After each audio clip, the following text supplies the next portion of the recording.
Good morning, নমস্কার। SM candles এর পক্ষ থেকে আবার তোমাদের সামনে আমি চলে এলাম অনেক দিন পরে। একটা অনেক লম্বা টাইমের গ্যাপ নিয়ে ফেলেছি আমি কিছু কারণের জন্য। তো আজকে যেটার জন্য আসা সেটা হচ্ছে আবার আমি একটা নতুন লঞ্চ নিয়ে এসেছি, যেটা টোটালি তোমরা বলতে পারো ক্যান্ডেলের থেকে একটু আলাদা, মানে ওয়্যাক্স দিয়ে তৈরি নয়। এতদিন তোমাদের ক্যান্ডেল দেখাতাম যে এটা এটা এটা এটা, বাট এখন একটা পুরো অন্য রকমই জিনিস নিয়ে তোমাদের সামনে আমি এসেছি। সেটা হচ্ছে সিরামিক জার্স। তো এইগুলো হচ্ছে সেগুলোর ডিজাইন। একটু ক্লোজ আপে নিয়ে আসো তুমি। আচ্ছা, ফার্স্টে আমি ছোট থেকে শুরু করছি তোমাদের সাথে। এই যে এগুলো হচ্ছে ছোট ছোট আইটেম। এটা আমরা টি লাইট ক্যান্ডেল হোল্ডার হিসেবেও ইউজ করতে পারি। তো এবারে যেটা এগুলোকে সম্রাট প্রত্যেকটা দেখছো হোয়াইট, এই প্রত্যেকটা কিন্তু আমরা কাস্টমাইজ করতে পারি। যদি তোমরা বলো যে আমি এটা এই কালার চাই, ওটা ওই কালার চাই, তাহলে তার জন্যই আমরা হোয়াইটটাকে রেখেছি। আচ্ছা, এটা হচ্ছে 11 অ্যাঞ্জেলস।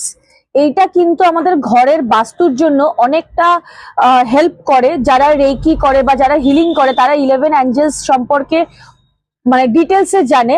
এটা যদি আমরা ঘরের নর্থ ইস্ট সাইডে রাখি তাহলে কিন্তু এটা অনেকটা ঘরের বাস্তু বা ঘরের এনভায়রনমেন্টের সাথে অনেকটা হেল্পফুল। আর এটা নর্মালি একটা জার, জাস্ট মানে প্রত্যেকটাই আমি হোল্ডার, তোমরা যে কোনো হোল্ডার, এটাকে একটু দেখাও, তোমরা যে কোনো কিন্তু হোল্ডার হিসেবে ইউজ করতে পারো। আমি প্রত্যেকটাই তোমাদের ঢাকনা খুলে খুলে দেখাচ্ছি যে এরকম কিন্তু ব্যাপারটা থাকবে। ভেতরে বেশ ভালোই একটা স্পেস আছে। আর এটার ডিজাইনটা আমি দেখাচ্ছি। এটার ডিজাইনটা হচ্ছে স্ট্রিট ডোর, মানে প্রত্যেকটা জায়গাতেই তোমরা যদি দেখো একটা দরজার শেপ। এটা পুরো একটা অ্যান্টিক সেটআপ, স্ট্রিট ডোর। তো আমি নতুন নতুন জিনিস নিয়ে আসার চেষ্টা করি তোমাদের সামনে। প্রত্যেকবারই দেখেছো ক্যান্ডেল নিয়েও তাই করেছি, এবারেও আমি তাই করলাম। এটা কিন্তু টোটালি একটা ইউনিক সেটআপ। তোমরা এখানে নট অনলি ক্যান্ডেলস, তোমরা এখানে বিভিন্ন রকমের জিনিসকেই রাখতে পারবে, কারণ ভেতরে স্পেসটা তোমরা দেখলে।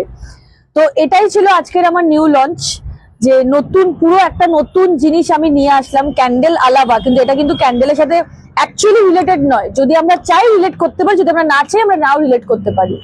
তো এটা টোটালি একটা ডিফারেন্ট জিনিস।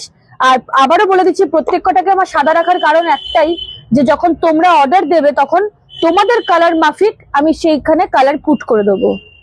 তো আজকে এটাই ছিল আমার নতুন লঞ্চ, যেটা আমি তোমাদের সামনে নিয়ে এলাম। এরপর থেকে আমি রেগুলার থাকবো, আমি রেগুলারই কিছু না কিছু নতুন আনার চেষ্টা করব। সো আজকে এইটুকুই। Thank you.